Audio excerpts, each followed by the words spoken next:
gerem, estão em jogo questões de poder, questões políticas e questões éticas. No limite, o que nos propõe a sua atividade híbrida, desenvolvida entre os protocolos da ciência e os protocolos da arte, é a possibilidade da anulação do pensamento binário em que fomos formados.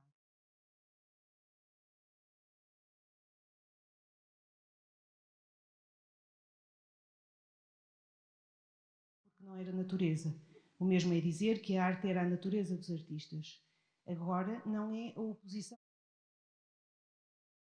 categoria que é posta em causa. O trabalho que hoje vamos ter oportunidade de conhecer pela voz da sua autora desafia a lógica do guarda fiscal, que vigia as fronteiras das disciplinas científicas, e arrisca a lógica do contrabandista, que as atravessa, primeiro clandestinamente pela calada da noite e depois à luz do dia com a cumplicidade das comunidades fronteiriças. Marta de Menezes é, portanto, uma artista de e da fronteira, representante de uma comunidade que aumenta a cada dia que passa e acelera uma imparável revolução epistemológica. E agora alguns dados biográficos. Marta de Menezes formou-se em pintura pela Faculdade de Belas Artes da Universidade de Lisboa, fez o seu mestrado em 2001 em História da Arte e Cultura Visual pela Universidade de Oxford e desenvolveu investigação no quadro de doutoramento no The Center for Arts and Genomics na Universidade de Leiden, em duas faculdades, a Faculdade de Matemática e Ciências Naturais e a Faculdade das Artes. É diretora artística do Ectópia, Laboratório Experimental de Arte e Biologia, integrado no Instituto Gulbenkian de Ciência, e do projeto Cultivamos Cultura, sediado em Odmira, uma plataforma de residências, exposições e debates. Expõe desde o início deste século, em galerias, museus e centros de arte e ciência de todo o mundo, faz numerosas palestras, como esta, e publica regularmente sobre o seu trabalho. É uma das artistas portuguesas com presença constante na bibliografia académica internacional, sendo os seus projetos referenciados em teses, artigos e crónicas. Tal como acontece com qualquer outro artista, os seus trabalhos despertam surpresa e perplexidade, e quando adquiridos por instituições museológicas, lançam desafios inéditos aos seus conservadores. Temos também aqui alunos de conservação e restauro, têm aqui grandes desafios. E vou terminar com um depoimento que deu numa entrevista a Inês Moreira em 2008. Afirmou nessa entrevista: gosto das ideias de tentar o impossível, de enfrentar o desafio, de não desistir e, sobretudo, de permitir a oportunidade iminente de fracasso. A mim encanta-me o facto de um projeto ser um desafio com poucas possibilidades de sucesso. Não é raro que os projetos artísticos e mesmo os científicos tenham a possibilidade de não resultar. A chave está no que fazer se a coisa não resultar. É nesse desafio que está o maior estímulo intelectual e o que traz consigo a maior recompensa também. Bom, vou-vos deixar então com Marta de Menezes e a apresentação dos seus projetos e depois no final teremos oportunidade para pequenas grandes questões. Obrigada. Muito obrigada, Laura. Eu não sei se vou fazer assim muitas vezes, por default, e foi-me assim um bocadinho complicado tentar perceber o que é que ia dizer aqui. Primeiro porque estive cá há pouco tempo no Consciousness Reframed e a palestra tem o mesmo título, só que variante de versão portuguesa. Eu peço imensa desculpa, mas dei o nome ligeiramente mal traduzido. Acho que agora aquilo que está aqui no slide é uma tradução mais real do título do nome, do quadro que referencio quando faço este título para as minhas palestras. Gauguin é mesmo o que é que somos e não quem somos, que é uma nuance que eu acho interessante pensar também. E, como estava a dizer, é complicado para mim tentar perceber primeiro aquilo que quero dizer, porque aquilo que eu quero dizer, eu tenho muitas coisas para dizer, felizmente, mas quero adequar aquilo que eu quero dizer àquilo que acho que as pessoas querem ouvir.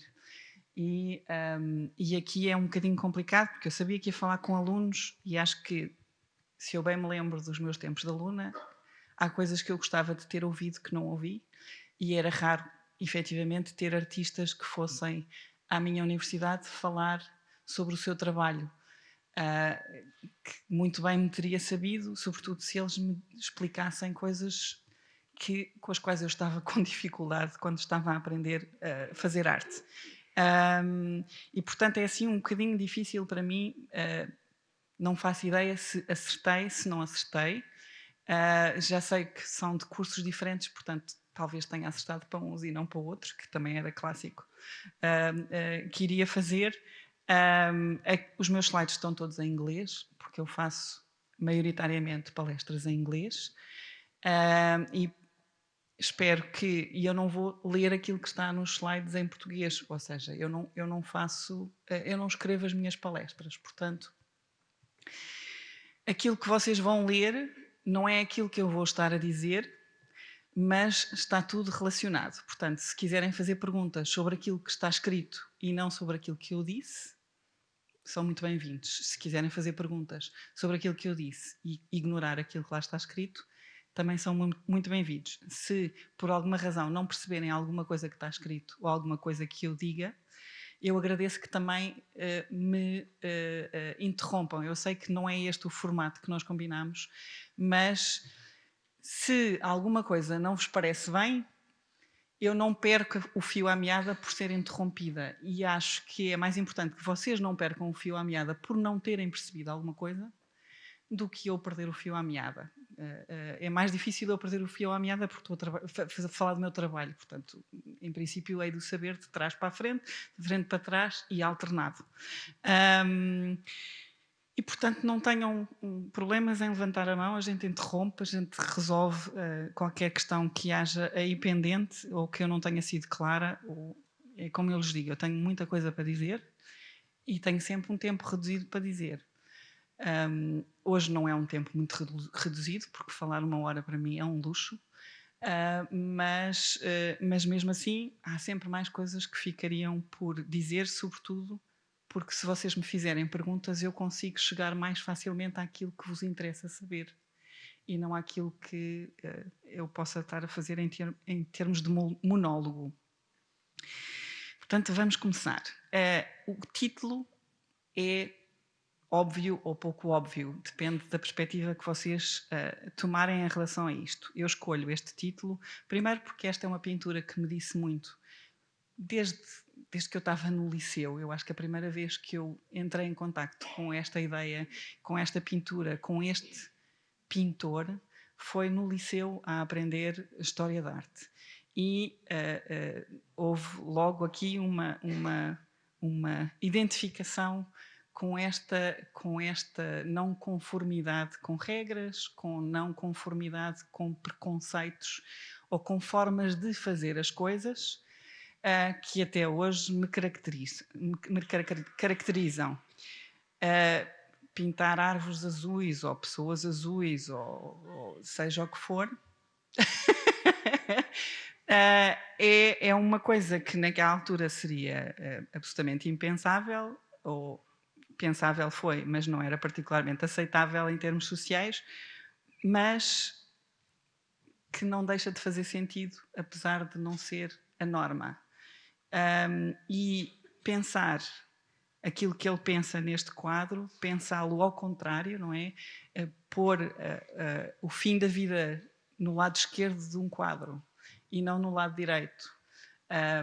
Tudo isso são coisas que mexeram comigo e que ainda hoje me mexem e na verdade, como artista, aquilo que será um tema que permeia todos os meus trabalhos são questões de identidade. E é um tema que me é muito querido e, sobretudo, é um tema que eu acho que é profundamente importante para todos nós. Porque isto é talvez um bocadinho complicado de explicar sem parecer uma adolescente egocêntrica, mas eu acho que eu primeiro gostei muito de ser adolescente e egocêntrica, mas as decisões que nós tomamos ao longo da nossa vida também passam por decidir quem queremos ser.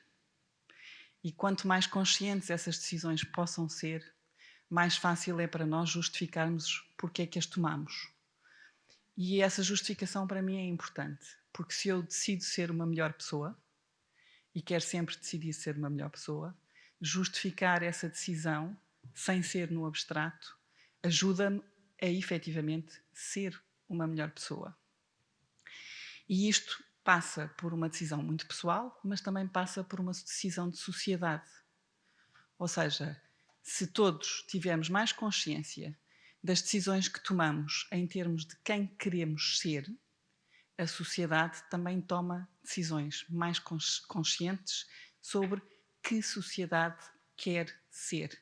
E isto permeia tudo. Permeia a política, permeia a ética, permeia a filosofia, o conhecimento, a ciência, tudo. E por isso eu acho que a identidade é efetivamente um tema fundamental ao ser humano e fundamental pelo impacto que o ser humano tem em relação ao planeta em que vivemos. Okay? Portanto, de onde vimos, o que é que somos e para onde vamos são as minhas questões fundamentais em termos de trabalho. Ok? E isto é só para perceberem que eu ando a saltitar de tema para tema, mas todos esses temas têm de alguma forma um relacionamento com esta questão de identidade. Agora, como é que eu faço trabalhos? E como, quando eu era aluna, gostava imenso que me tivessem dado palestras a explicar como é que chegam aos trabalhos que têm. E também me levou tempo, como artista, a perceber que é efetivamente descrevível que há uma metodologia que não é uma metodologia científica, mas que não deixa de ser metodologia por isso, e que pode ser uma metodologia minha, mas que também pode ser comparável a outras metodologias de outras disciplinas, e o interesse também passa por perceber de que maneira que é diferente, de maneira que é semelhante, e porque é que decidimos acoplar-nos, digamos assim, a uma metodologia particular. Eu, apesar de durante muito tempo fiz diagramas eu própria sobre a metodologia que utilizava, mas a certa altura deparei-me com diagramas que eram muito parecidos com o meu, mas que vinham de design thinking, ok? E isto foi engraçado para mim porque nunca pensei que me fosse identificar com metodologias de design thinking, mas de facto aquilo que para mim faz com que eu me identifique com o design thinking é aquela palavra que vem ali no início do diagrama, é a empatia. E, mais uma vez, conscientemente é preciso analisar porque é que a empatia é importante para mim. E a empatia pode ser entendida de várias formas. A empatia é, por definição, ser capaz de nos pormos na posição de outra pessoa ou coisa, numa ou outra perspectiva, e eu acho que isso é fundamental em termos de qualquer começo de projeto, ok? Se eu não tenho qualquer tipo de vontade de me pôr numa outra perspectiva, então não vou descobrir nada. Então qual é que é o projeto? Qual é que é a pergunta que eu vou fazer? E portanto, a empatia acho que é um passo absolutamente determinante e é um passo que abre.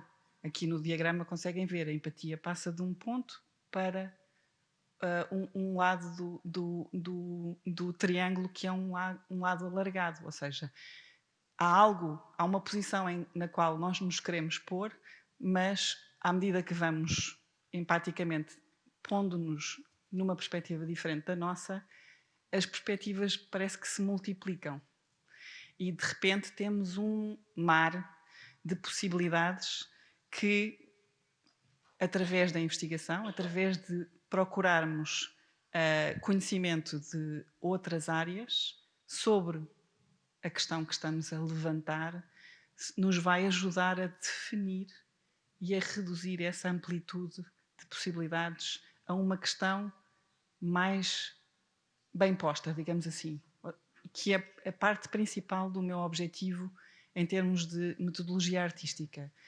Eu passo por querer descobrir uma posição nova e descobrir uma questão diferente que me permita ver as coisas de uma forma diferente.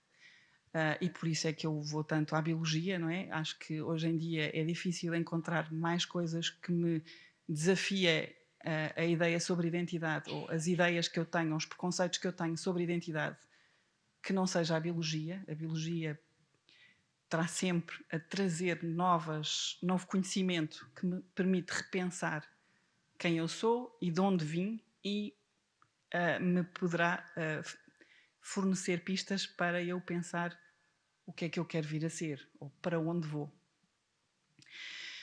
Mas não só a biologia. Esta definição da pergunta passa por ver filosofia, passa por ver arte, passa por ver qualquer outro campo do conhecimento humano que me permita criar uma questão que é mais relevante, que é mais bem feita, e a resposta a qualquer pergunta, embora eu não esteja à procura de nenhuma resposta, a resposta a qualquer pergunta passa por fazermos uma boa pergunta.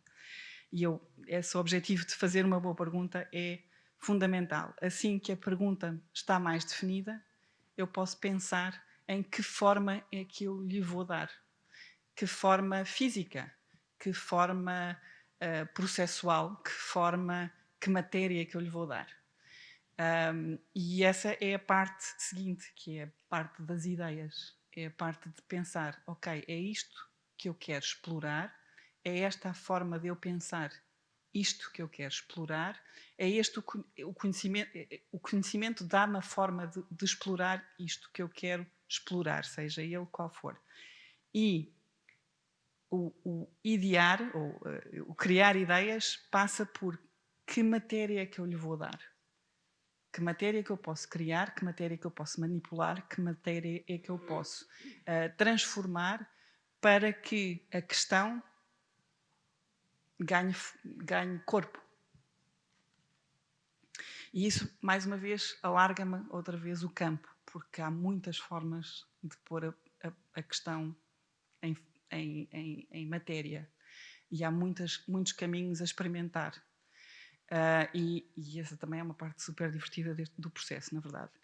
Eventualmente, no meio, e este diagrama de facto está muito bom, eventualmente nesse processo de experimentar, eu chego a uma ou 3 ou 10 formas, matérias, processos que posso testar, que posso apresentar a pessoas como vocês em palestra, e a resposta e as perguntas que me fazem vão-me ajudar a definir um bocadinho mais a peça que eu vou criar, ou posso apresentar em termos de prototipagem uma peça numa exposição, e a peça pode ser repensada na exposição a seguir, de acordo com a resposta que a exposição me permita avaliar se a pergunta foi bem feita.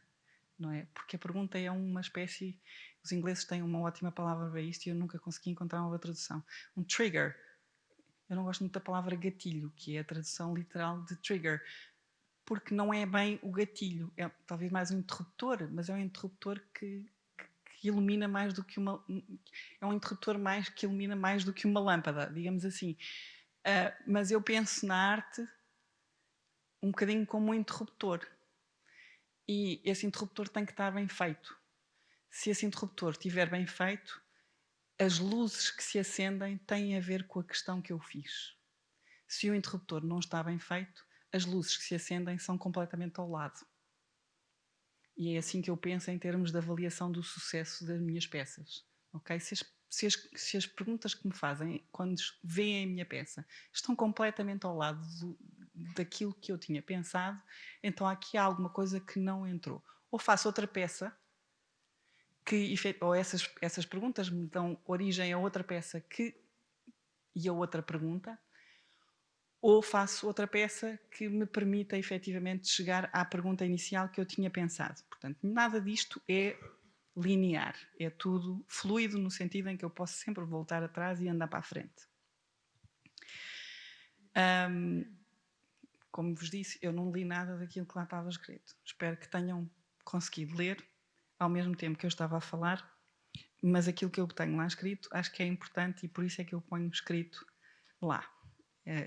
E tem mais a ver com uma coisa que eu não acho que tenha que dizer aqui hoje, que é a importância da arte na sociedade hoje em dia. Esta metodologia advém de eu andar a saltitar. Ou seja, porque é que eu ando a saltitar de campo da biologia para campo da biologia? Eu ando a saltitar porque o meu objetivo é tentar descobrir perspectivas novas de entender identidade. Eu não posso ficar permanentemente na evolução porque há tanto outro conhecimento na biologia que me dá novas perspectivas sobre identidade que, inevitavelmente, outras perguntas que eu vá fazer vão-me levar a outras áreas da biologia. E por isso parece que eu ando a saltitar.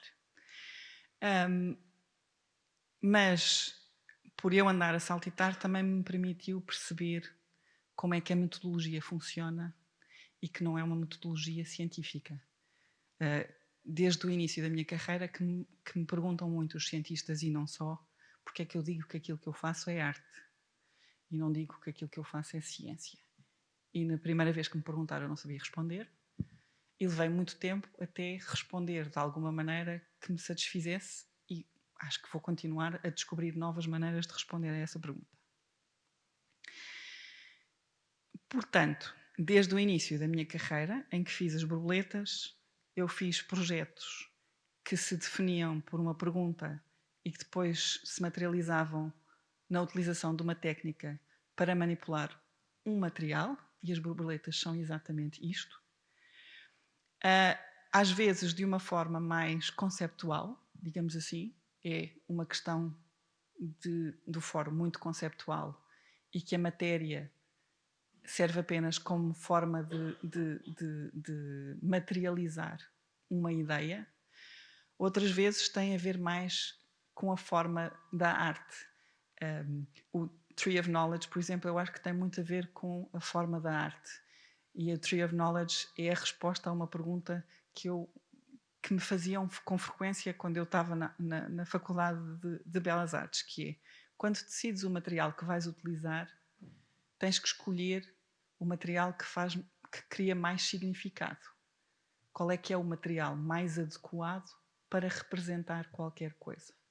E o Tree of Knowledge é uma resposta circular a esta questão. Eu queria fazer uma escultura de um neurónio vivo e quando fiz a questão qual é a matéria que me permite representar melhor um neurónio vivo? E a resposta neste caso pode ser neurónios vivos. E, portanto, era inevitável que eu queria fazer a peça em neurónios vivos. E, portanto, não é uma questão puramente conceptual, mas é como é que mas tem a ver com a identidade, como é que nós nos representamos? Qual será a matéria melhor para nos representar? E assim, progressivamente, nos vários projetos em que eu trabalhei. Alguns mais formais, outros mais conceptuais, sempre à procura da tecnologia que me permitia manipular o material e do material que mais significado dava à pergunta que eu queria materializar. Ok? E às vezes passa também por não necessariamente utilizar tecnologia de ponta. Não é necessário utilizar a tecnologia mais avançada dentro dos laboratórios para... Às vezes não é essa a tecnologia que faz mais sentido ser utilizada para materializar uma questão.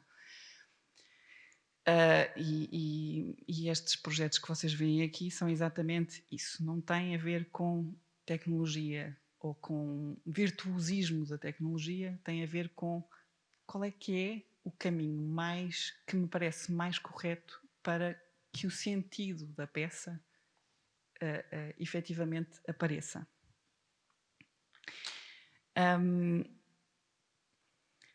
Eu falo muito em termos de histórias, ok? E é isso, quando eu começar agora no próximo slide a falar das minhas peças, vai ser um bocadinho em termos de histórias.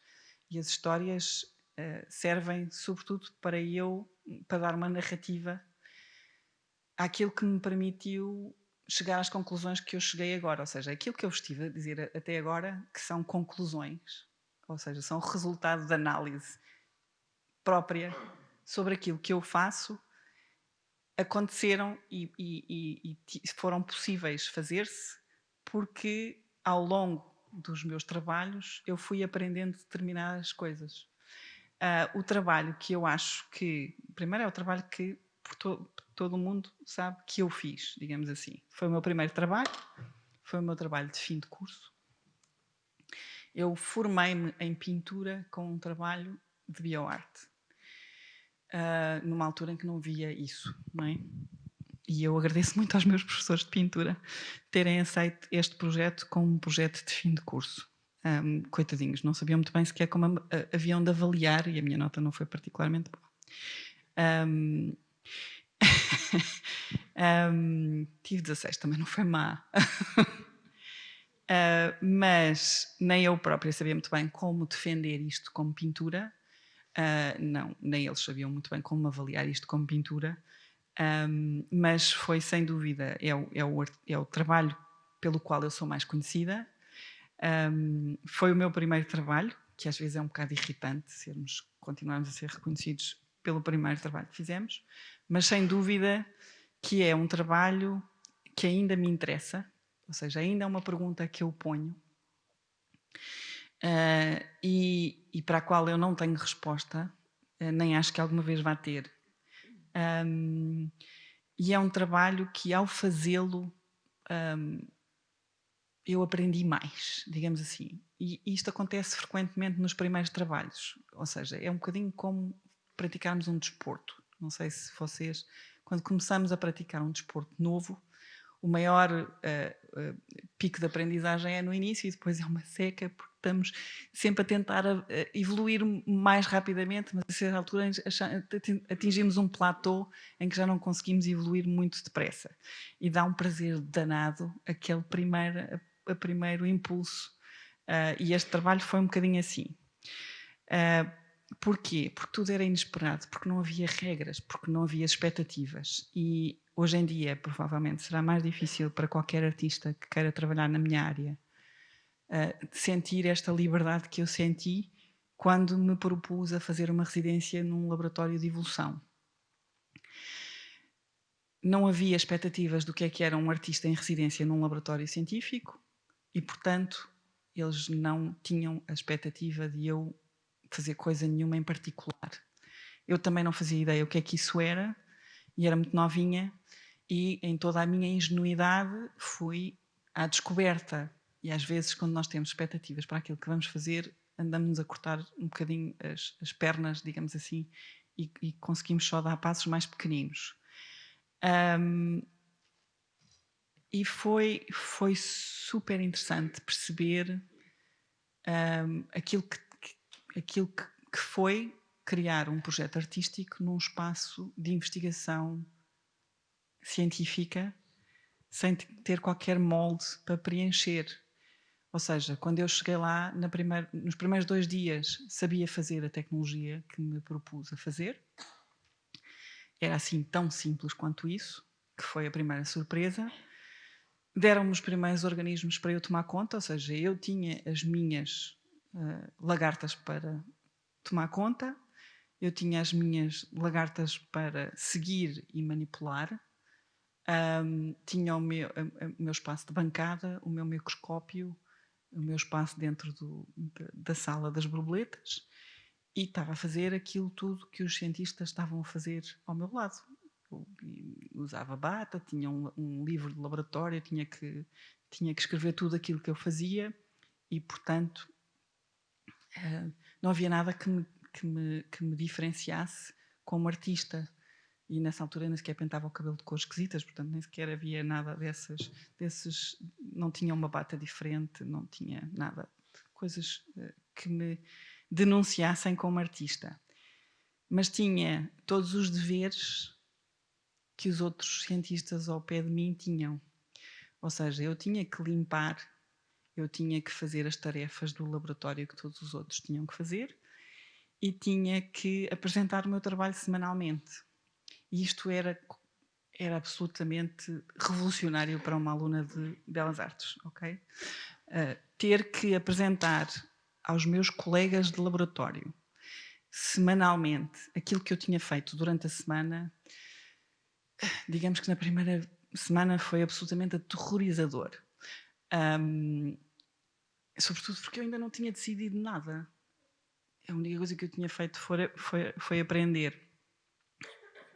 E eu fiz isto na Holanda. E eu não sei se vocês têm ideia, mas os holandeses são muito straightforward e blunt, ok? Se eles têm perguntas a fazer, fazem. Podem ser incómodas, mas são feitas à mesma. E pelo menos a minha experiência cá em Portugal é que perguntas não são feitas com muita frequência. E muito menos aquelas que são assim super diretas. Portanto, foi assim, aquela curva de aprendizagem foi absolutamente dramática, e eu a primeira vez senti-me um bocadinho ofendida, porque era assim, estão-me a atacar. Eles também são blunt para os dois lados, ou seja, assim que viram que eu estava a ficar ali um bocadinho aflita, disseram: nós não estamos a querer atacar, tem calma, isto é só para tentarmos perceber, estamos genuinamente curiosos para perceber qual é que é a tua perspectiva. E isto fez toda a diferença, perceber que aquela sinceridade e que aquela um bocadinho crueza de perguntarem coisas que eu achei que eram absolutamente um ataque pessoal à minha falta de conhecimento, fez-me perceber que a minha falta de conhecimento não é uma coisa que eu tenho que envergonhar e que havia possibilidades de trabalhar a partir dessa falta de conhecimento. E isso foi absolutamente mind-blowing, ok? Portanto, na primeira sessão foi uma sessão de identificar questões e ao longo das semanas foram sessões consecutivas de resolver as questões, de ir conseguindo criar um projeto que tinha conteúdo, que tinha sentido, que não era só pegar numa tecnologia da biologia e fazê-lo sem pensar porque é que é relevante fazê-lo, porque é que é importante fazer isto que eu fiz às borboletas, porque é que eu achava. E mais uma vez, consciencializar as decisões que estava a tomar dentro de um processo de criação artística para conseguir justificar e dar força ao conceito que estava a trabalhar. Isto foi absolutamente brutal para mim. Então, algumas destas decisões passaram por: a tecnologia é uma tecnologia não genética, e isto é importante perceber desde o início, e a maior parte das pessoas não se lembra, quando fala deste projeto, que eu não manipulei geneticamente as borboletas. E isto é fundamental para este processo, porque a questão que eu estava a fazer, e esta questão só foi formalizada no fim, é se essas borboletas são naturais ou não. E porquê é que esta questão é importante? Definir, ou determinar, ou decidir, em termos de julgamento, se as borboletas que eu manipulei são naturais ou não, dá uma perspectiva sobre os critérios que estamos a utilizar para determinar o que é natural ou não. E isso é fundamental para podermos decidir se queremos seguir com determinado caminho ou não. E para mim era absolutamente fulcral perceber, e isso só foi tornado claro à medida que eu ia tomando as decisões. Fazer esta manipulação tão visual, como vocês veem aqui, isto é uma borboleta que foi manipulada por mim. O lado direito da borboleta foi manipulado. O lado esquerdo da borboleta não foi manipulado. Eu podia ter manipulado os dois lados. Eu decidi manipular apenas um, porque o facto de elas serem assimétricas é a pista mais concreta que vocês podem ter para perceberem que isto não é uma manipulação genética. Qualquer manipulação genética a um organismo, borboleta, neste caso, faz com que ele seja assimétrica. Simétrica, peço desculpa. Só uma coisa não genética é que poderia dar uma assimetria desta natureza. Quando se criam frangos com pernas extra, pode-se criar só de um lado. porque, mais uma vez, não é uma manipulação genética. Ok? E, portanto, a decisão de fazer a borboleta assimétrica era fundamental para a questão que eu estava a fazer, porque é uma manipulação muito mais superficial do que uma manipulação genética. E isso questiona o critério sobre estas borboletas são naturais ou não. O que é que isso, em termos de consequências, diz? A offspring, portanto, os filhos destas borboletas, não vão ter a manipulação, porque não é uma manipulação genética. Em termos de arte, para mim, isto era interessante porque nós aprendemos que a arte é original, que uma peça de arte é um original, que apenas em tecnologias particulares há cópias desse original. Neste caso, cada borboleta é uma peça. Adicionado a isso, a existência dessa peça resume-se à esperança de vida dessa borboleta. Tudo isto, em termos de arte, para mim, eram questões que me interessavam. O que é que significa, primeiro, criar um organismo que é uma obra de arte? Em termos de objetificação da vida, há muitas estratégias de objetificar a vida. E esta é mais uma. Mas é uma que me permite também perceber o que é isso de fazer da vida um objeto. Porque se aceitarmos que a arte é de alguma maneira supérflua, então tornar um ser vivo um objeto de arte é levar ao extremo essa objetificação. E para mim isso interessava-me, porque eu quero questionar a superfluidade da arte. Okay? Eu acho que a arte não é supérflua. Eu acho que a arte não é uma brincadeira. Eu levo a arte muito a sério. E, portanto, acho que as questões que são feitas pela arte são profundamente importantes para a sociedade. Portanto, não há nada supérfluo na arte, nem quando nós estamos a brincar. E, portanto, para mim, criar um objeto de um ser vivo é pôr o dedo na ferida, digamos assim, é dizer, a arte não é supérflua. E nós não estamos a brincar quando tornamos um ser vivo um objeto, quando objetificamos a vida desta maneira. E todas estas decisões foram construindo estes conceitos, foram construindo estas questões, e todas estas questões têm a ver, para mim, com aquilo que nós determinamos como sendo natural ou não. Estas borboletas têm o comportamento normal das borboletas não modificadas, estas borboletas têm a esperança de vida normal das borboletas não modificadas, estas borboletas têm os genes de não modificados. E o que é que faz delas algo que não é bem natural? Ou será que é?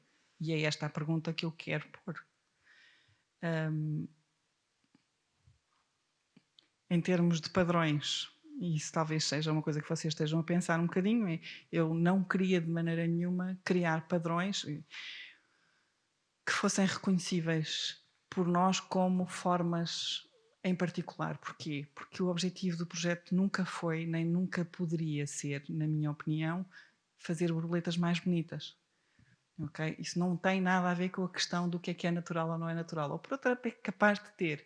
E exatamente porque talvez é capaz de ter, se eu me pusesse na posição de querer fazer borboletas mais bonitas, a resma de questões que viriam daí não eram sobre os critérios do que é natural ou não, mas seria sobre aquilo que nós achamos bonito ou não. E tem muito a ver com aquilo que é a natureza, porque a natureza agora é, digamos assim, tida como o mais do mais, não é? Desde os românticos, que é o sublime da natureza, é uma coisa absolutamente intocável e sagrada. E isso também é uma coisa interessante a pensar neste projeto. Em termos de apresentação do projeto, portanto, depois de tornar as ideias materiais, de fazer as borboletas, de as manipular, de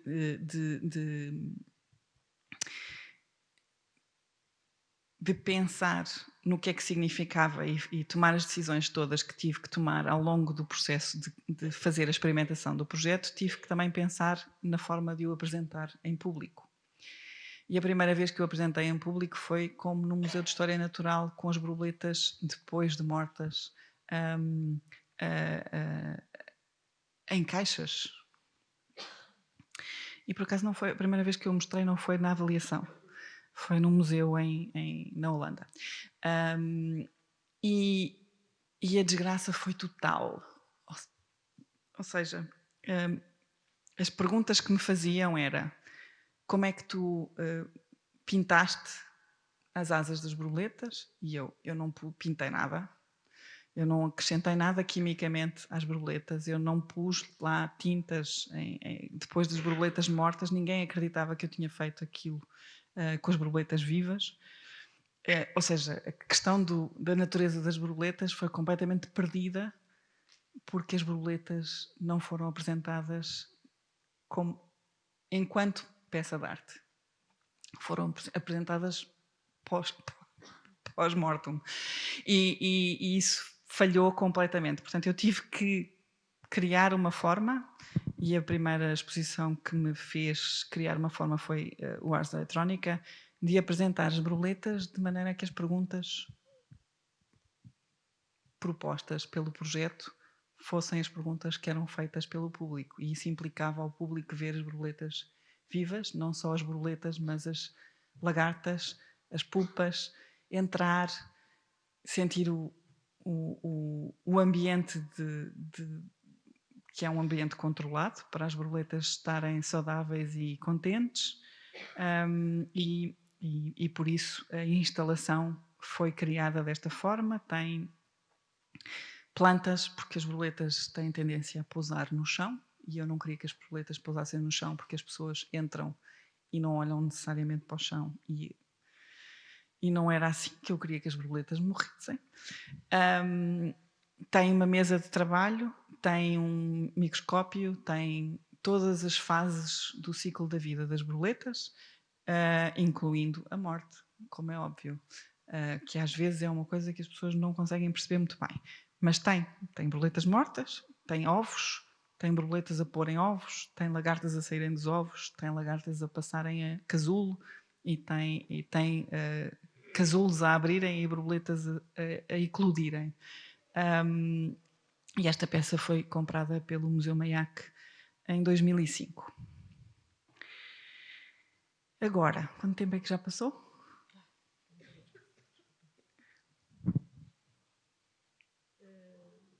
São 7h20, meia hora, ok.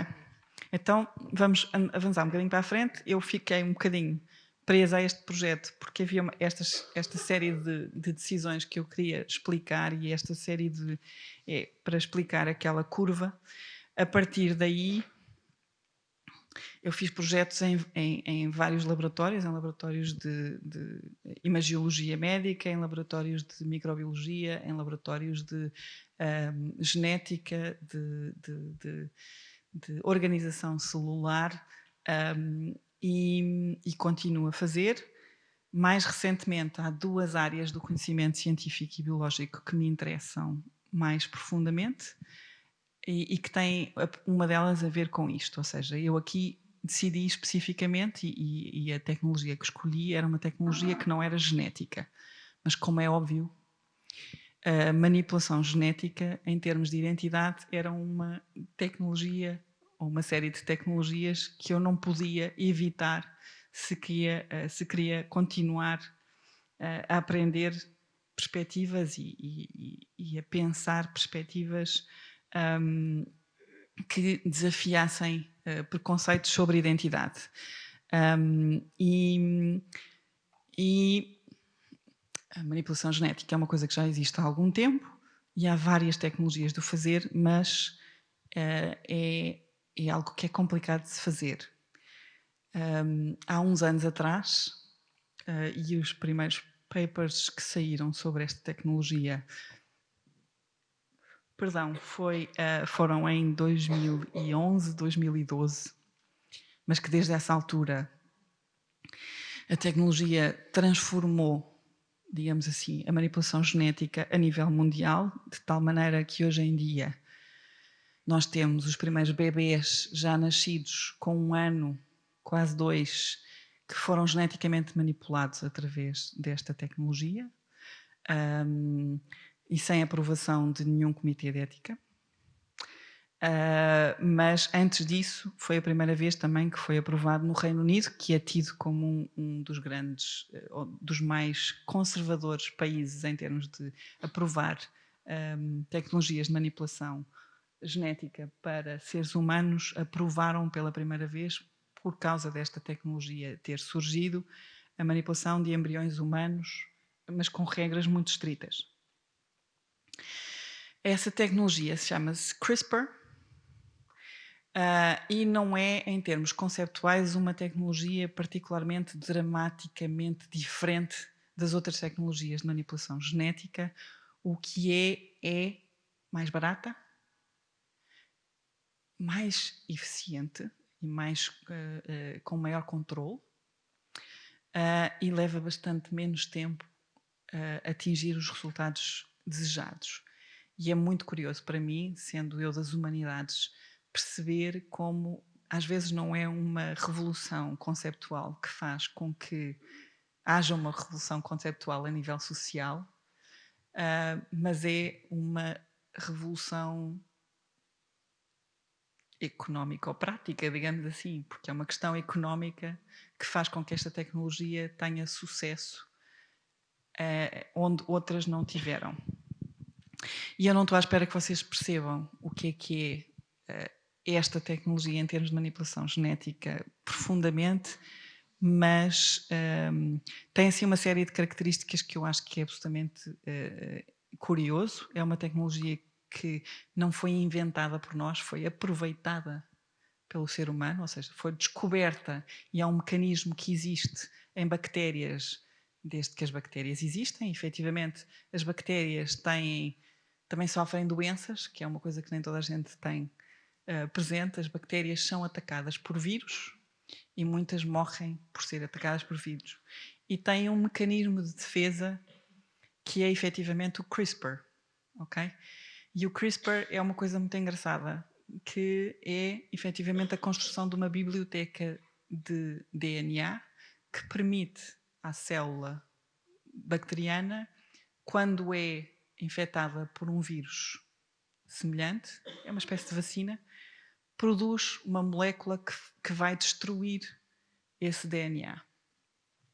E descobriu-se que essa molécula, que é o Cas9, consegue cortar o DNA em zonas determinadas por essa biblioteca de DNA, e conseguiu-se passar disto, que é um mecanismo de defesa de bactérias, para uma tecnologia que é aplicável em qualquer ser vivo e em qualquer estádio da sua vida, ou seja, quer seja a nível embrionário, e é uma mudança a nível genético que vai prosseguir para as gerações seguintes, ou em qualquer altura da sua vida, e pode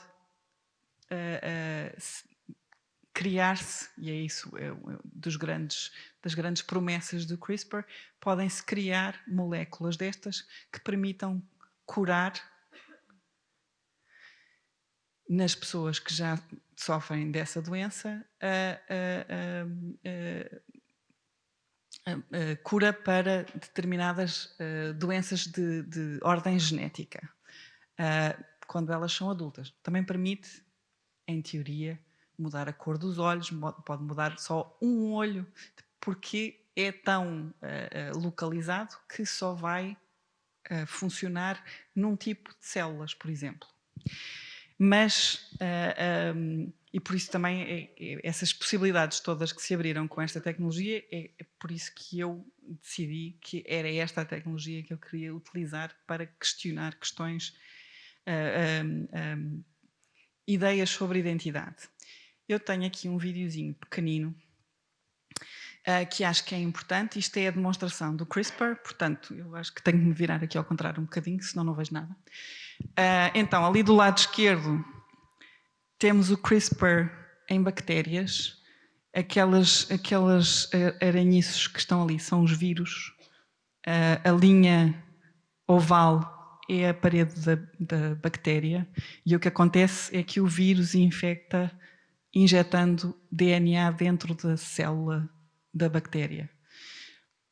Peço desculpa.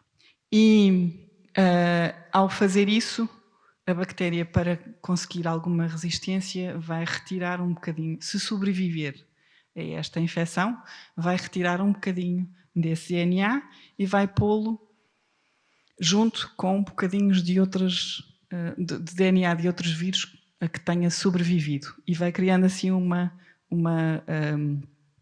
biblioteca de vírus que já tenha encontrado. O que eles fizeram foi aproveitar-se desse sistema e pegar no Cas9, que é a molécula que corta e destrói o DNA invasor, e se nós lhe dermos, se nós fizermos nós próprios a biblioteca, digamos assim, se nós lhe dermos o DNA que queremos que essa molécula corte, ela vai conseguir cortar esse DNA em qualquer organismo em que o encontre. E é isso que é o CRISPR-Cas9. Este videozinho é para explicar a necessidade de uma espécie de um código de entrada que permite com que a molécula não vá cortar o DNA ao desbarato, que é o PAM. Mas eu acho que, em termos visuais, explica muito bem a tecnologia CRISPR. E eu não pedi som e afinal era preciso som. Deixa-me lá ver. Confuses people. A little sequence called the PAM. What is a PAM? Why does it exist? And why does it matter? We're going to help you understand. It all starts with what CRISPR systems originally evolved to do: defend bacteria against viruses. Bacteria face the constant threat of infection and destruction by a special type of virus, the bacteriophage. If bacteriophages are able to inject their DNA genome into the bacterial cell, replicate inside, and burst out, the cell is toast. In response, bacteria have evolved a protective immune system called CRISPR. The CRISPR array is a short stretch of DNA in bacteria composed of alternating repeated sequences and target-specific spacers. These spacers contain the DNA of invading viruses collected from past infections. When a virus infects a bacterium, a new spacer is added into the growing CRISPR array. This process begins when a protein complex known as Cas1 and Cas2 identifies the invading viral DNA and cuts out a segment of specific length. This segment of DNA is known as the protospacer. The protospacer is inserted into the front of the CRISPR array. Now the bacteria has an embedded memory of this phage infection. If the phage returns, the bacteria is armed to defend itself. This defense starts with transcribing a long CRISPR RNA from the repeats and spacers of the CRISPR array.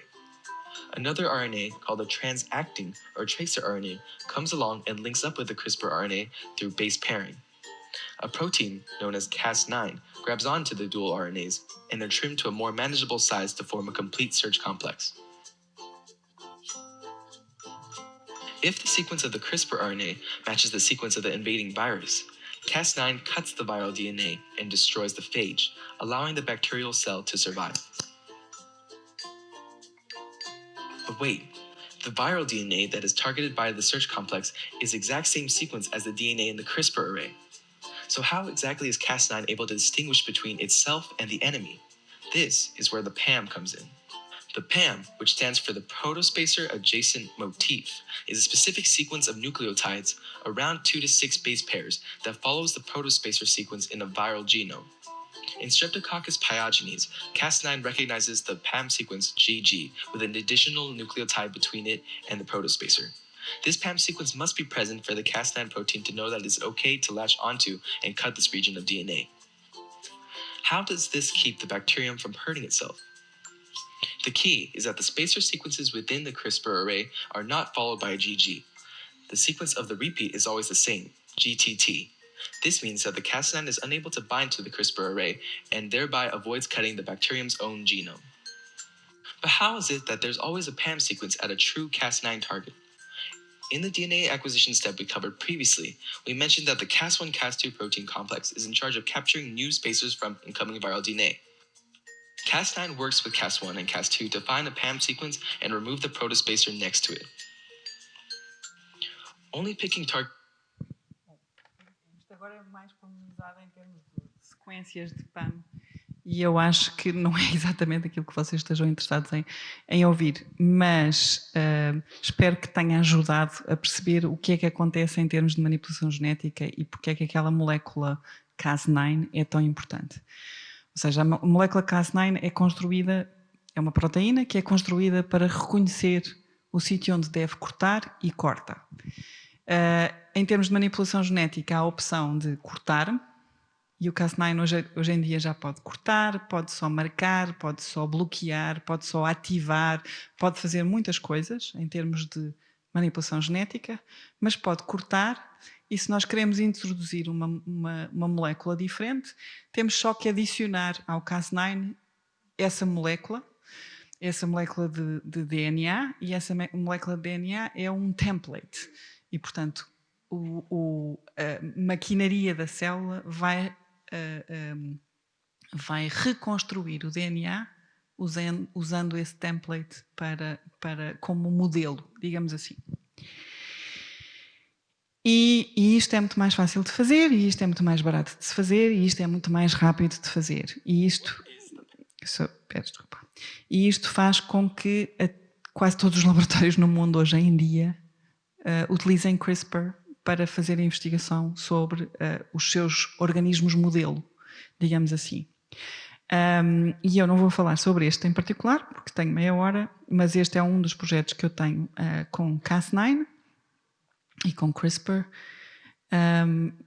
que eu estou a fazer cá em Portugal, no Instituto Gulbenkian de Ciência, mas acho que talvez para vocês seja mais interessante esta pergunta e tem mais a ver com o Nature. Ou seja, isto é uma variação da pergunta o que é natural e porque é que nós determinamos que é natural ou não. E a minha pergunta a vocês é: qual destes ratinhos vocês consideram, só olhando para eles, que é mais natural? E vocês já estão todos a pensar que isto é uma pergunta rasteira. E isso é indicativo, primeiro, de que é efetivamente uma pergunta rasteira, mas não é necessariamente uma rasteira para vos criar um problema, mas é uma rasteira que ajuda a perceber que é efetivamente relevante pensarmos nos critérios que nos dizem ou que utilizamos para determinar até uma opinião como esta, ok? Ou seja, qual destes ratinhos é mais natural? Primeiro, a maior parte das pessoas vão dizer que o ratinho da esquerda é o mais natural. E a questão é, se eu vos ponho os dois e pergunto, então alguns vão dizer que é o da direita só porque é o menos óbvio. A resposta é que depende daquilo que vocês acharem que é importante para chamar uma coisa natural ou não. E isso tem a ver com aquilo que nós sabemos sobre este ratinho. E, na verdade, nós sabemos pouquinho sobre estes ratinhos, e é por isso que eu acho que é importante explicar um bocadinho. Agora, peço desculpa, porque esta imagem é um bocadinho pesada e vai levar um bocadinho de tempo a carregar, já está. Isto é um diagrama que eu fiz que ajuda um bocadinho a perceber informação sobre estes ratinhos. Então, o primeiro ratinho, em termos cronológicos, foi o ratinho com pelo branco, lindinho, que está do lado esquerdo. Este ratinho foi comercializado para investigação científica pela primeira vez em 1920 e a partir daí tornou-se provavelmente dos ratinhos de laboratório mais conhecido. A minha questão sobre ele ser natural ou não tem a ver com o facto de que ele foi selecionado para ter as características que tem. E eu tenho alguma dificuldade em decidir se isso é natural ou não. Ou seja, este ratinho foi criado pela Associação dos Ratinhos... associação... Epá, já não sei o nome. Uma associação inglesa que criava ratinhos. Exatamente como se criam cães ou como se criam coelhos, cavalos, essas coisas assim. Portanto, eles selecionavam determinadas características, cruzavam os pais e as mães até terem as características em termos de raça.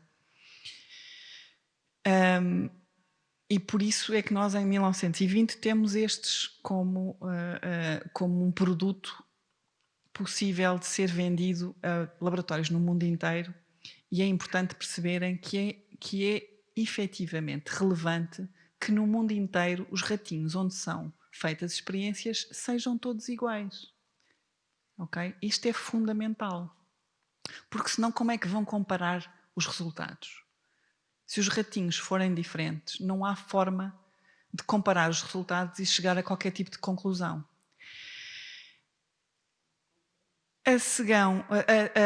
A questão seguinte é: estes ratinhos são tão severamente inbred, e eu não sei muito bem como é que é de traduzir isto,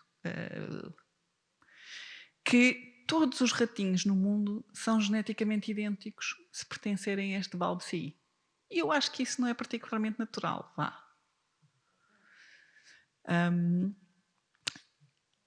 Algures na história destes ratinhos em laboratórios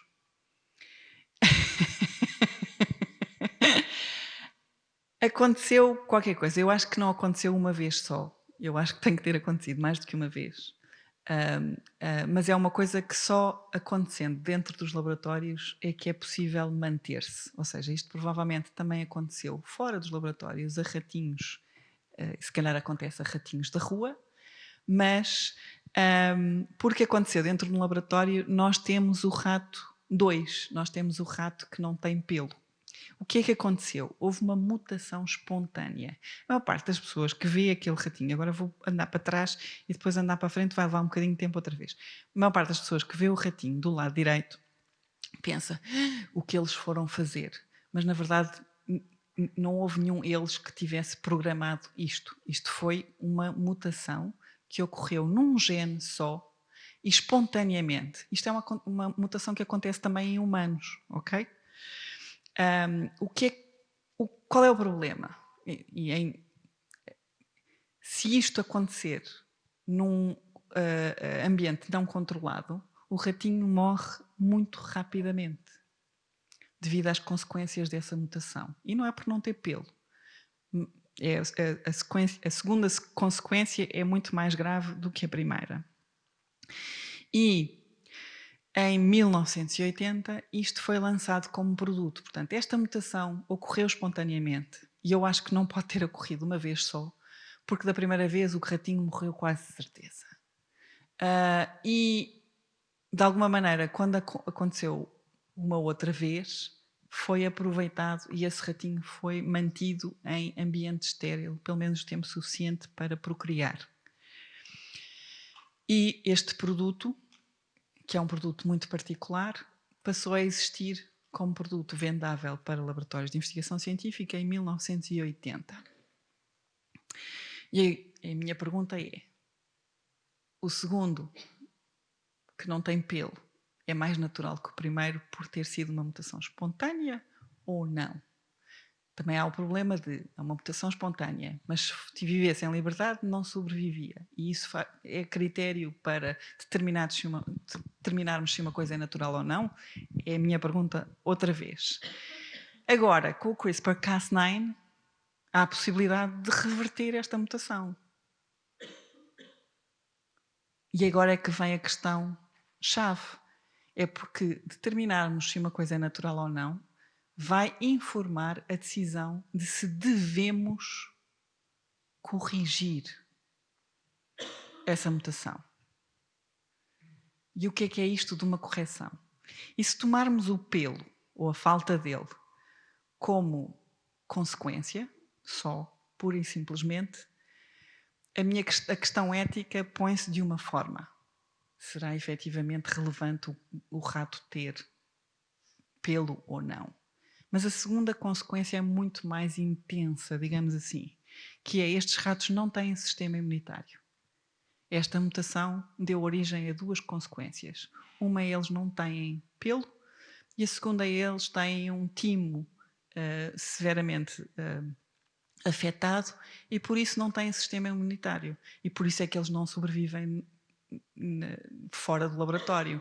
Estes ratos têm que viver a vida toda e só podem ter contacto com os outros da mesma ninhada. Estes ratos não podem comer comida que não seja esterilizada.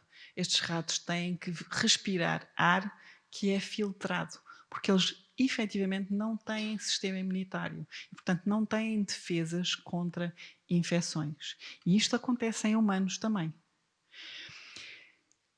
E agora a questão põe-se de outra forma. E a questão ética de corrigir uma mutação genética desta natureza com CRISPR-Cas9 é uma direção em que queremos ir ou não. A questão é que as duas consequências nunca estão separadas. Nunca é tão simples como curar uma doença e não haver consequências a outros níveis. E por isso é que é tão importante percebermos quais são os critérios que usamos para determinar se uma coisa é natural ou não. Na minha opinião. E por isso é que eu acho que este projeto é interessante e por isso é que eu, dentro deste, portanto, nos ratinhos, o cromossoma que sofreu a mutação foi o cromossoma 11, em humanos o cromossoma é o cromossoma 17, mas são mutações homólogas e em termos de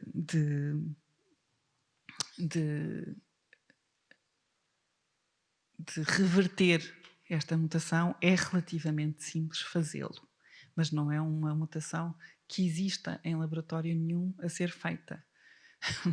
Porquê? Porque eles querem os ratinhos como estão. Os ratinhos são úteis sem o sistema imunitário. Não há qualquer tipo de razão prática em termos científicos para se reverter essa mutação. E como não há investigação a ser feita para se perceber se seria passível fazer em humanos também, porque não vamos entrar no engano de não é por se conseguir em ratinhos que se vai conseguir em humanos. Atenção, os ratinhos são um modelo e não pode ser transposto diretamente para seres humanos. E passamos então à forma de apresentar esta peça. Esta é uma peça que eu me diverti imenso porque desde o início eu não queria pôr ratinhos lá. Primeiro porque é uma peça profundamente ética. E como ética que é, parecia-me muito hipócrita utilizar os ratinhos como espetáculo, digamos assim. É óbvio e acho que é bastante claro que os ratinhos não gostam particularmente de estar em exposição. Acho que não há nenhum animal que o goste. E, portanto, seria sempre desconfortável para eles terem pessoas permanentemente à volta a perturbarem a sua vida cotidiana. E, portanto, nunca foi uma peça que tivesse ratinhos planeado de ter ratinhos presentes. O que não quer dizer que eu não fizesse o ratinho. Ou seja, em termos de execução, se houver um laboratório no mundo que queira fazer este tipo de experiência para investigação científica, eu quero fazer com eles. O que não é o mesmo que dizer que, se eles quiserem fazer só para me fazer o projeto artístico, eu aí não quero fazer com eles. Mais uma vez, porque é a questão ética que tem que ser pensada. E eu acho que teria a ser antiética se fizesse a manipulação para pura e simplesmente executar uma proof of concept, neste caso.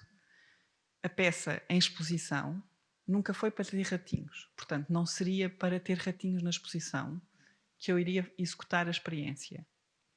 E eu não acho que seja particularmente ético fazer uma mutação tão profunda pura e simplesmente para a arte. Da mesma maneira, eu acho que a questão que está em causa é se devemos ir por esse caminho. Portanto, se eu tomar a decisão, já estou a dar a resposta e a pergunta não é feita, já é resolvida. Ou é uma pergunta pessoal e eu acho que não, a peça não é para ser uma resposta que eu dê, é para questionar as respostas que potencialmente possamos dar a uma questão desta natureza. Mas é super complicado convencer as pessoas que não estão lá ratinhos. E isto é super surpreendente para mim. Ou seja, as pessoas viram-se para mim e diziam, claro que está lá um ratinho. E eu disse, olha que não está. Mas está, com certeza eu vi-o. É que chegam a dizer-me que viram o rato e eu, como é que é possível? E é super delicioso vê-los todos a espreitarem e a acharem que o rato está lá dentro, quando ele não está. Mas isso é um problema que eu tenho com esta peça, que é, não sei muito bem e ainda não decidi se é problemático para a peça e se estão a destruir a pergunta achando que o rato está lá. E também não consigo arranjar uma solução para que não façam pergunta dessa forma. Ou seja, não achava, eu posso dizer, mas não acharia super hipócrita da minha parte pôr aqui os ratinhos em exposição. Depois de fazer um esforço tão grande de criar um diagrama para tentar pôr a questão em forma visual, ter aqui os ratinhos em exposição. E eles mesmo assim são capazes de discutir comigo que não, está lá o ratinho, claro, então isto faz-se cotidianamente no laboratório. É complicado. Estas coisas são todas complicadas e para mim são super interessantes de perceber em termos de como é que uma peça funciona. 10 minutos. Fantástico. A outra área do conhecimento científico que me está a fascinar é a imunologia. E a primeira vez que eu entrei em imunologia foi só já bastante tarde, apesar de eu me ter casado com um imunologista, mas em termos de identidade sempre foi uma coisa que eu sabia que queria pensar, porque, para os que não sabem, a imunologia é o estudo do sistema imunitário e a imunologia, dos conceitos-chave é o conceito de self e non-self. E eu, mais uma vez, não estou a traduzir esta expressão porque acho que não há tradução que funcione. Porque não é próprio e não próprio, não funciona. Os cientistas, eles próprios, sejam lá de onde forem, espanhóis, portugueses, sejam lá, só usam a expressão mesmo self, non-self. E self, non-self não quer dizer self-other. Quer dizer self, non-self. E isso é uma subtileza que eu acho que é interessante e que ainda nenhum cientista me conseguiu explicar efetivamente porque é que eles chamam self, non-self e não self e other. E pensando em identidade, quer dizer, self e non-self era um conceito que eu tinha que trabalhar, porque é tentar perceber o que é que querem dizer com isso do próprio e de outra coisa qualquer que não é próprio, ou o que é que isso quer dizer. E uma das ideias mais engraçadas da imunologia é que o sistema imunitário é um sistema que determina e que existe para determinar aquilo que é próprio, aquilo que é self e aquilo que não é self.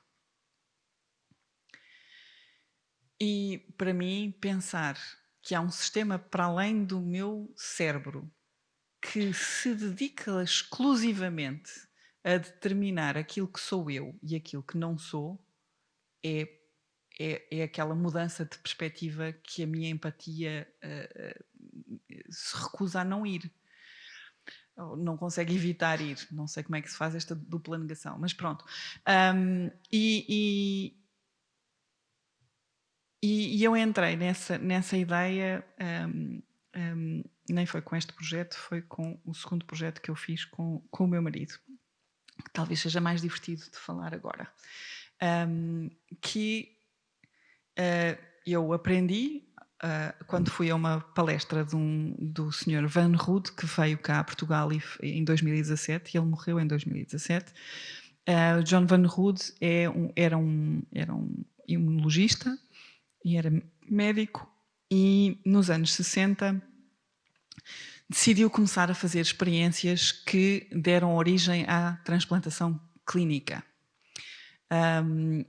E as experiências que ele fez, que provavelmente não seriam aprovadas hoje em dia, naquela altura foram feitas para se tentar perceber como é que funcionava esta determinação do self e non-self em termos de reconhecer e de transplante e de tudo mais. O John Van Rood sugeriu que se fizessem entre os membros do seu laboratório transplantes de pele. A pele é um órgão particular e muito difícil de transplantar. Okay? Há 2 órgãos que são efetivamente complicados de transplantar, por razões quase opostas, digamos assim, a pele e a medula óssea. Okay? A pele, porque é a primeira coisa a ser rejeitada, a pele como superfície, como membrana de transição entre fora e dentro, é particularmente informada em termos de células do sistema imunitário. Okay? É ali que as células têm que estar para encontrar os primeiros non-self, não é? Tudo aquilo que queira entrar dentro de nós, normalmente entra através da pele. A medula óssea é ao contrário. A medula óssea é que às vezes rejeita o host. Portanto, é o caso oposto em que o órgão doado rejeita o corpo onde foi posto. E eles fizeram essas experiências. Vocês têm aí uma imagem das experiências que eles fizeram. Fizeram aquela bolinha circular que está mais à direita, é a pele do próprio, em si próprio, que não iria ser rejeitado, e as outras 4 são de 4 dadores diferentes que iam todas ser rejeitadas. Isso também é uma coisa que é importante ver, é que o sistema imunitário saudável é perfeitamente capaz de distinguir o self do non-self. Não vai haver hipótese de não haver rejeição. Mesmo em casos de gêmeos idênticos pode haver rejeição. E depende da idade, ou por outra, está associada à idade que têm. Quanto mais velhos somos, mais diferentes ficam. E o sistema imunitário é uma coisa que vai aprendendo ao longo da vida, portanto, é aquilo que é mesmo capaz de identificar o próprio e o não próprio. E eu, ao ver esta palestra e ao ver a explicação do Sr. Van Rood, virei-me para o meu marido, que nesta altura já estávamos casados há 19 anos, e disse, olha, isto era super interessante fazermos nós os dois e rejeitarmos mutuamente. E isto, na verdade, tem muito a ver com a nossa relação.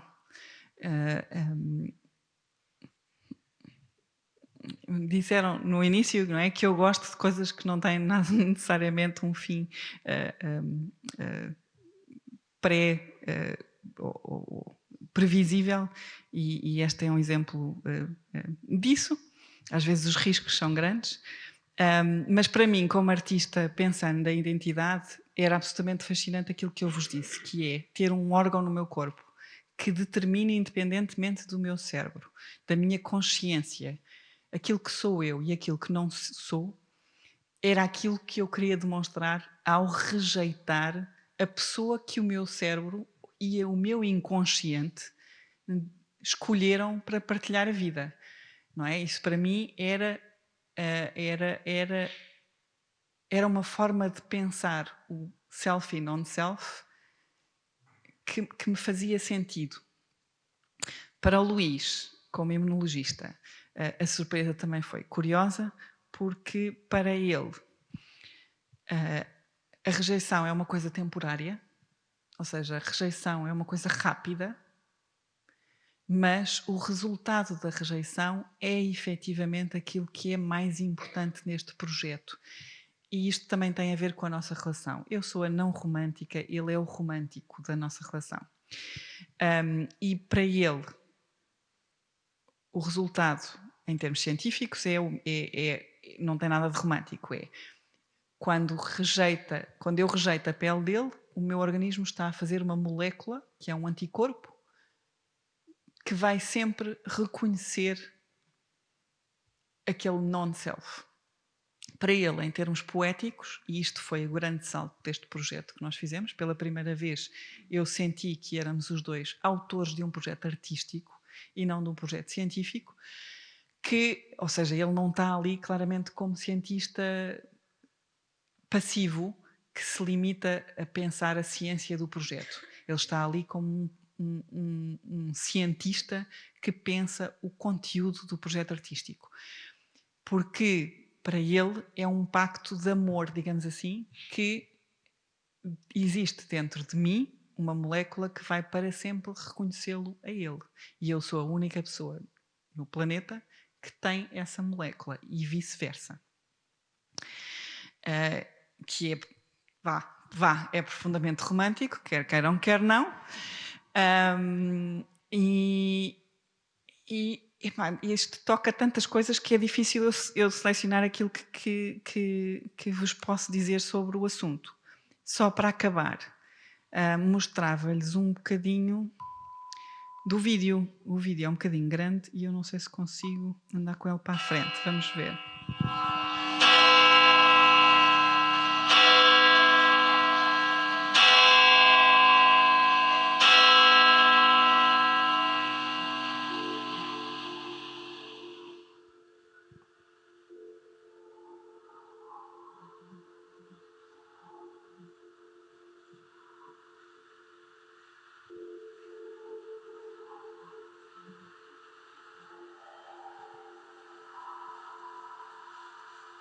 E é um vídeo duplo, que é um vídeo que mostra a perspectiva dos dois autores, mas ao mesmo tempo mostra uma peça única.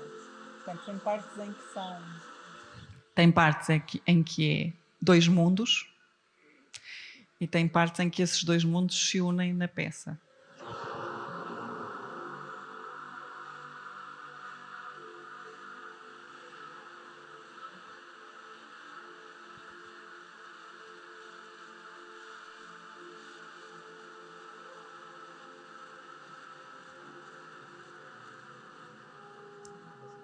My name is Marta Menezes and I'm an artist.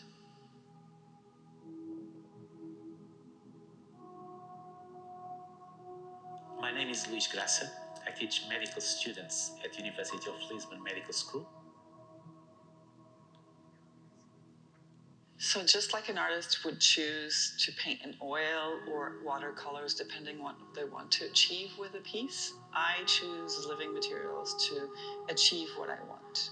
I work in diseases where the immune system is the direct cause of the disease, such as autoimmune diseases. I've worked with butterflies and butterfly wings. I've worked with human cells. I've worked with bacteria. I've worked with animal cells. We are finding how the production of antibodies, that are the molecules that are creating the damage in many of these autoimmune diseases, is regulated.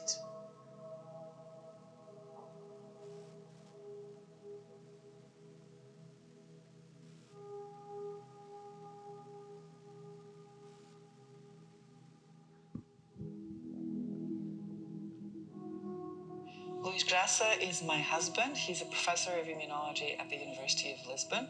She's my favorite artist, and we have been married for about 20 years. We probably met as children at the beach. I usually tell people that we met at the beach because it sounds very exotic. We come from the same area of Portugal, so our families come from the same place, and we would spend holidays here with our families, so we've known each other for a very long time.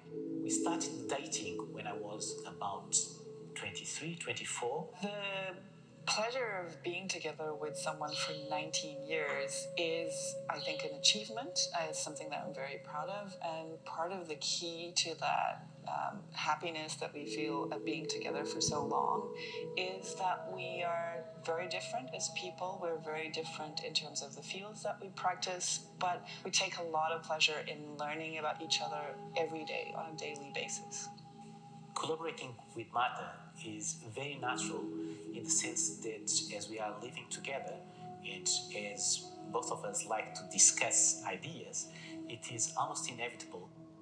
The fact is that for many years, Marta worked with many different researchers, and we had never formally collaborated in a project until quite recently. Eu não consigo andar com isto para a frente. Mas fica aqui uma amostra. Só para terminar. Todos os projetos que eu fiz ao longo da minha carreira e que continuo a fazer implicam trabalhar com outras pessoas. E essas colaborações, porque são colaborações, fazem-se de formas diferentes. Às vezes são colaborações de: olha, preciso que me edites este vídeo, que me faças isto, que me faças aquele outro. Muitas vezes também são formas diferentes de estar num laboratório de investigação científica, e eu descrevi-vos muito bem e muito pormenorizadamente a primeira vez que eu estive num laboratório de investigação científica, mas eu não estou sempre assim tão presente num laboratório de investigação científica. E não há, que eu conheça, um método de demonstrar a profundidade da colaboração entre artistas. E isso é uma coisa que me interessa pensar, sobretudo por aquilo que eu vos disse no princípio e por aquilo que eu vos disse no fim. Eu não teria conseguido fazer o projeto das borboletas se não fossem aquelas reuniões semanais em que falava do meu projeto e os cientistas me faziam perguntas. Também não teria conseguido fazer esse projeto se não tivesse falado com artistas para tentar perceber de que forma é que aquilo era potencialmente um projeto artístico. Este último projeto que eu vos falei é um patamar diferente de colaboração, em que um artista tem, obviamente, uma contribuição grande para um projeto artístico, mas um cientista não deixa de ser cientista e tem uma colaboração, uma contribuição profunda na peça artística que estamos a fazer em conjunto. E há uma variedade de formas de trabalhar em colaboração. E não deixam de ser colaborativas por serem mais ou menos superficiais, ou por serem mais ou menos... nem sei muito bem como é que é dizer, mas isso é importante porque nós não temos... Os cientistas, quando colaboram uns com os outros, têm toda uma métrica de como, em termos de publicação, demonstrar quem é que fez qual, não é? Há o cientista que assina no fim de todos os nomes, que é normalmente o chefe de laboratório, e há o primeiro e segundo autores, que são quem fez a maior parte do trabalho. E depois há, assim, uma série deles que estão pelo meio. E essa nomenclatura informa quem é que foi o autor mais presente, quem é que foi o supervisor, digamos assim. Mas esse sistema não funciona com artistas, porque nós não trabalhamos da mesma forma. Mas também é difícil criar um sistema que seja passível de ser... Eu, no início da minha carreira, recusavam-se a ter o nome dos cientistas na legenda da peça, que era uma coisa que me deixava um bocadinho frustrada, para ser eufemista. Eu recuso terminantemente a não ter o nome do Luís na peça que eu fiz agora. Também já tive cientistas que não quiseram dar o nome à peça. São questões, mas eu faço questão também de agradecer a todos e por isso este slide existe sempre. Muito obrigada e perguntas.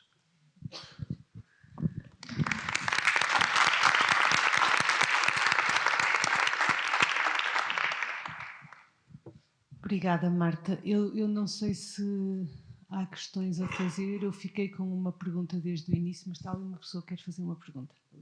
Se calhar mais ou menos.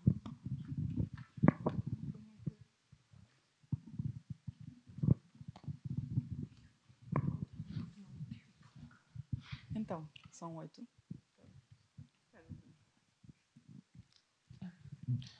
Então, posso começar eu? Eu tenho uma pergunta mais, tanto como terminou agora neste ponto da colaboração. Os cientistas entram muito parte dentro da pesquisa, dos projetos, que também ajudam a informar. Obviamente que isto deve exigir imenso tempo, né? Recolher estas informações todas e perceber qual é que vai ser o projeto que vai levar para a frente.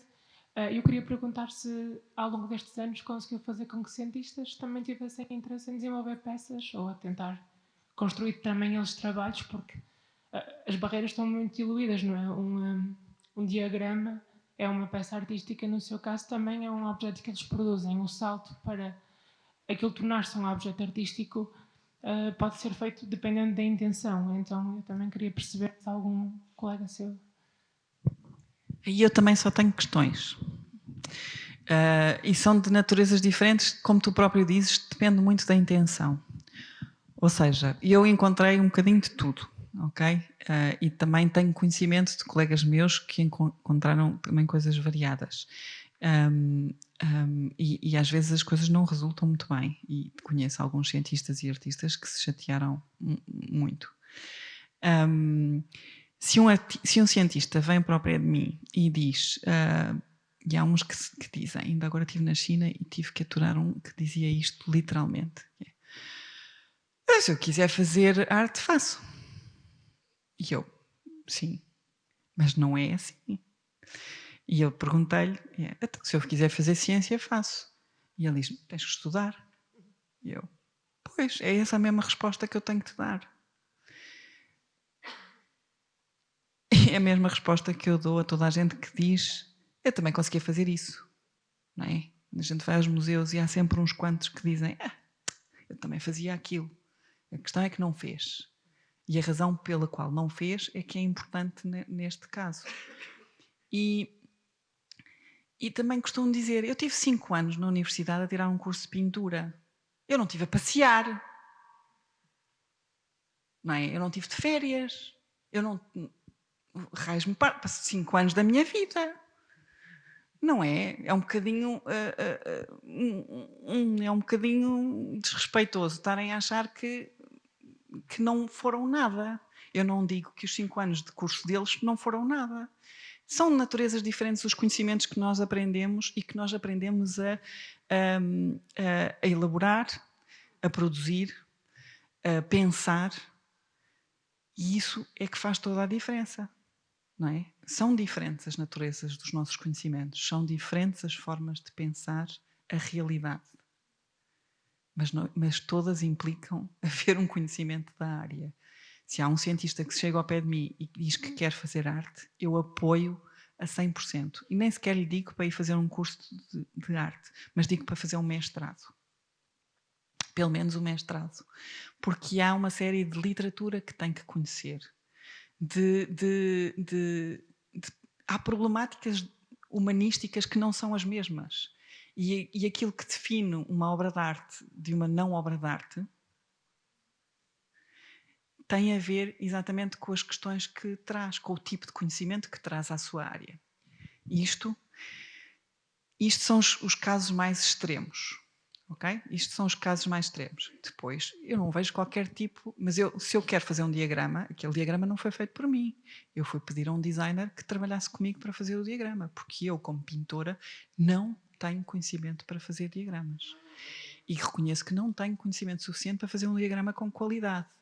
Que seja efeito, porque a ferramenta, porque a linguagem do diagrama de design não é a minha linguagem. Eu, quando precisei de fazer o vídeo desta última peça, não fui eu que fiz o vídeo, e que se eu fizesse o vídeo era uma porcaria. Okay? Não estaria a fazer favor nenhum à peça se tivesse achado que conseguia fazer um vídeo eu. Felizmente, conheci uma pessoa que faz vídeos e que me... E aquilo que vocês veem ali, ou seja, o ser um vídeo duplo, ser um vídeo que é a história de 2 pessoas, tudo aquilo que é a peça e que vocês conseguem reconhecer no vídeo está porque ela domina a linguagem. Coisas que eu nunca teria pensado em fazer. Se quiserem trabalhar com biologia, venham ter comigo. E se os cientistas quiserem trabalhar com arte e biologia, vêm ter comigo, mas provavelmente não vêm ter só comigo. E eu mando sempre à procura de outras coisas e de outras pessoas que saibam de outras áreas. Portanto, é complicado. Há coisas... Eles fazem muitos gráficos. Mas os gráficos que eles fazem é muito engraçado, porque os gráficos que eles fazem são softwares que foram desenhados por designers para fazer os gráficos. Não é? O que eles fazem é inserir os dados e ler aquilo que sai em termos de gráfico. Eles não desenham o gráfico. E às vezes dava imenso jeito que os designers que fizeram aqueles softwares soubessem um bocadinho mais de design e de visualização de dados. Porque aí sim eu acho que se tivessem pessoas que são especialistas em visualização de dados a trabalhar nesses softwares, até aquilo que eles conseguiam, em termos de conclusões, retirar dos gráficos, seria um passo acima daquilo que eles conseguem retirar agora em termos de conclusões. Mas são problemas reais, são problemas que eu acho que só se conseguem resolver de caso a caso, quase. Okay? Porque sim, porque há pessoas que fogem à regra, há pessoas que sabem efetivamente design e que são biólogos, porque não é? E há muito bons biólogos que sabem imenso de cultura, que são super cultos e que fazem e que têm ideias e pensam em projetos de uma forma que eu fico, ok, isso é uma peça de arte e quer que chames outra coisa qualquer, eu irei sempre chamar uma peça de arte, porque acho que isso diz muito ao conhecimento artístico. Mas é difícil de responder, é só mesmo perguntas para essa pergunta, mas obrigada por fazeres.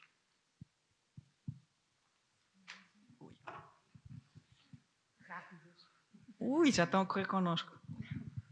Olá, eu também costumo trabalhar na fronteira da arte e da ciência e muito relacionado com essa questão.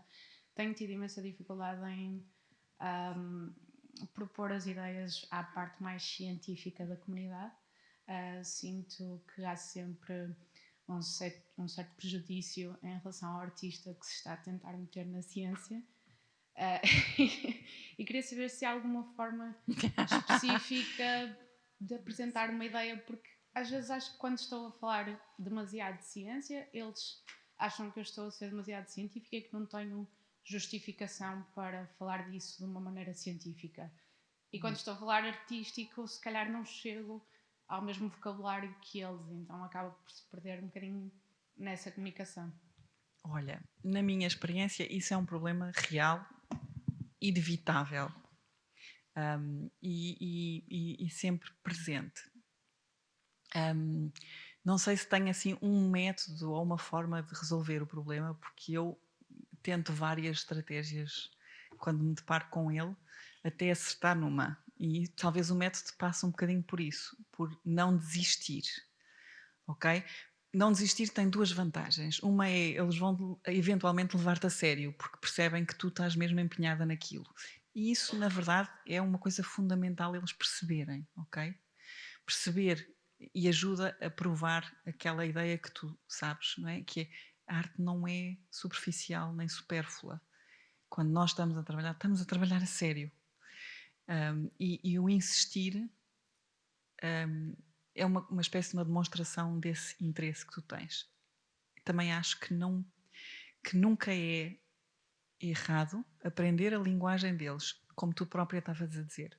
Ou seja, é possível que nas primeiras vezes que tu fales como se soubesses, tanto quanto eles, pareça que eles estão assim um bocadinho... Mas que esta que não percebe nada do assunto está aqui a dizer. Eventualmente vão perceber que tu estás a fazer o trabalho de casa e que não há razão nenhuma para saberes, não precisas de saber, primeiro não precisas de saber tanto quanto eles. E depois, porque para isso é que eles estão lá e por isso é que a gente os quer no projeto, não é? Ou seja, tu tens que mostrar que vais fazer o esforço de saber o suficiente para que a comunicação funcione. às vezes o problema passa mesmo por mudar de cientista. Ok? Porquê? Porque, da mesma maneira que nem todos os artistas têm abertura, ou têm vontade, ou têm disponibilidade para aprender a linguagem que possa tornar-se uma linguagem comum, porque nem todos os artistas são iguais. Os cientistas também não são todos iguais. E, eventualmente, vais encontrar um cientista que efetivamente vai reconhecer o teu esforço e que vai ter também abertura suficiente para querer perceber sem que a comunicação seja linear. Ou seja, a ideia mais interessante ocorre quando, apesar das dificuldades de comunicação, o esforço é feito para as ultrapassar. E o esforço tem que acontecer dos dois lados. Ou seja, mesmo eles não sabendo, é assim, se tu não sabes muito da ciência, eles também não tiveram na escola das artes, não é? Portanto, também não conhecem a tua linguagem. E é um bocadinho aí que encontras o ponto de encontro, digamos assim. É a vontade de fazer a ponte sem ter que a construir, digamos assim. Ou seja, a construção da ponte passa também por encontrarem-se nesse centro, fazer aquela primeira lançamento das primeiras cordas, digamos assim, e depois construir a ponte da linguagem. E isso, infelizmente, às vezes passa, e não é que eu esteja a dizer mal dos cientistas, porque não é essa a minha intenção, mas nem todos os artistas são feitos para, nem todos os cientistas são feitos para. E às vezes passa por mudar de cientista mesmo. Passa mesmo por mudar de cientista. Extraordinária a resposta. Bom, Marta, se for telegráfica, se não enviamos depois a... Pode ser? Pode ser? Fazermos isso? Sim, o meu e-mail está aqui, certo? E podem me mandar e-mails a perguntar coisas. Também podem... não sei, através de e-mail perguntar-me se quiserem vir ter comigo ou se quiserem vir à Cultivamos Cultura ou à Ectopia. A Ectopia em Lisboa, um bocadinho mais perto. A Cultivamos Cultura é 2 horas mais do que Lisboa, mas vale a pena o esforço, prometo. E nós temos Summer Schools, portanto, se quiserem emergir um bocadinho nesta forma de trabalhar a matéria para expressar conceitos artísticos, a matéria biológica, a Summer School é um excelente ponto de começo. E obrigada pelo interesse. Obrigada, Marta.